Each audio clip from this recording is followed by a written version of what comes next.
Také v Ikoniu kázali Pavel s Barnabášem nejprve v synagoze. A to tak mocně, že uvěřilo mnoho Židů i pohanů.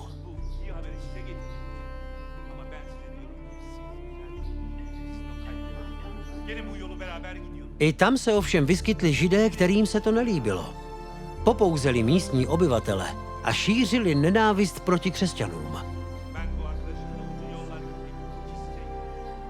Pavel s Barnabášem tam přesto zůstali dost dlouho a neohroženě zvěstovali Krista. Pán se přiznával k jejich hlásání evangelia, dával jim moc konat znamení a divy.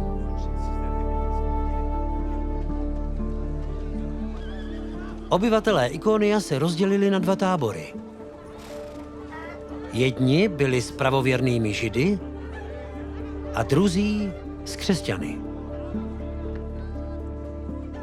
Apoštolové se dozvěděli, že jejich odpůrci, pohané i Židé v čele s představenstvem synagogy, je chtějí napadnout a ukamenovat. Proto utekli a zdržovali se v nedalekých městech Lystře, Derbe a v jejich okolí. Nedali se však zastrašit a hlásali tam dále Kristovo evangelium.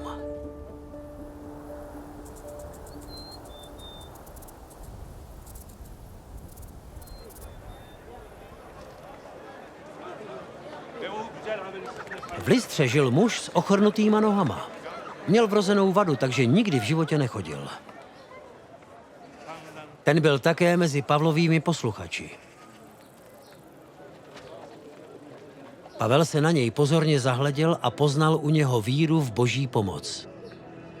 Zavolal na něj: narovnej se a postav se na nohy.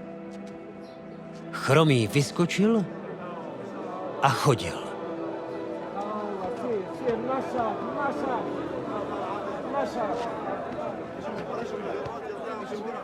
Lidé, kteří byli u toho, začali provolávat: navštívili nás bohové v lidské podobě. O Barnabášovi tvrdili, že je Zeus. A o Pavlovi, že je Hermes, posel bohů, protože většinou mluvil. Došlo to tak daleko, že kněz místního Diova chrámu už přiváděl na shromaždiště ověnčené býky a chystali se je apoštolům obětovat. Ti nejprve netušili, co se děje, protože lidé mezi sebou mluvili likaonsky. Když to však pochopili, roztrhli svá vrchní roucha na znamení nesouhlasu, rychle sestoupili z vyvýšeného místa, odkud mluvili k lidem, a horlivě je přesvědčovali. Přátelé, co to děláte? My jsme přece lidé jako vy. Vyzýváme vás, abyste zanechali té marné modloslužby a obrátili se k jedinému živému Bohu, stvořiteli nebe, země, moře a všech tvorů. Dosud vás nechával jít po vašich vlastních cestách, ale nyní chce, abyste opustili své bludy. Vždyť vás má rád a všechno dobré máte od něho. Déšť, úrodu, jídla dosyta a každou radost. Jen stěží jim apoštolové rozmluvili, aby jim neobětovali jako bohům. Potom se však objevili Židé z Antiochie a Ikonia. Přetáhli zmatený zástup na svou stranu a poštvali ho proti apoštolům.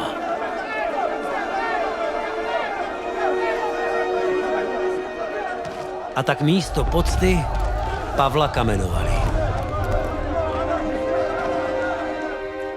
A jeho bezvládné tělo vyvlekli za hradby, protože se domnívali, že je mrtev.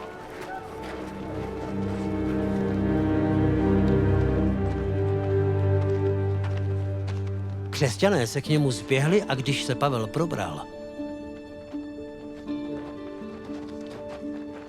vrátil se do města.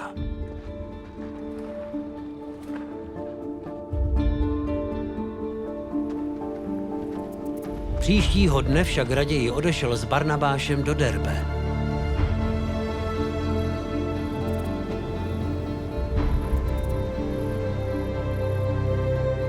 Kde opět kázali radostnou zvěst o Kristu a získali mu tam mnoho následovníků.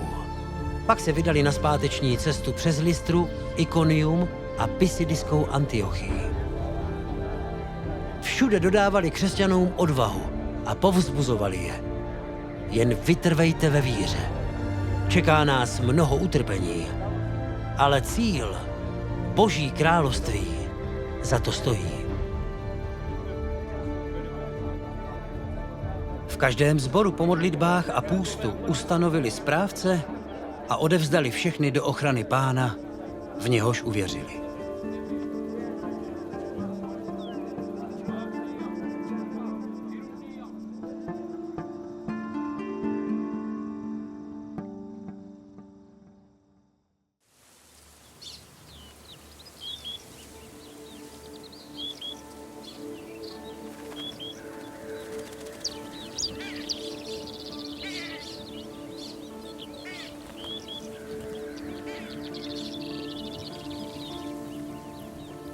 Pisidii tentokrát jen prošli, ale v Pamfílii kázali ve městě Perge.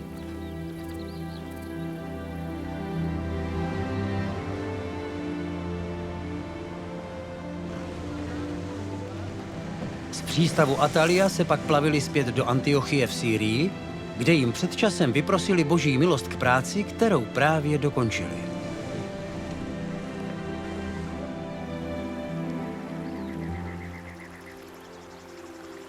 Po návratu apoštolů se shromáždil celý sbor a oni vyprávěli, co Bůh konal jejich prostřednictvím a jak otevírá pohanům přístup k víře.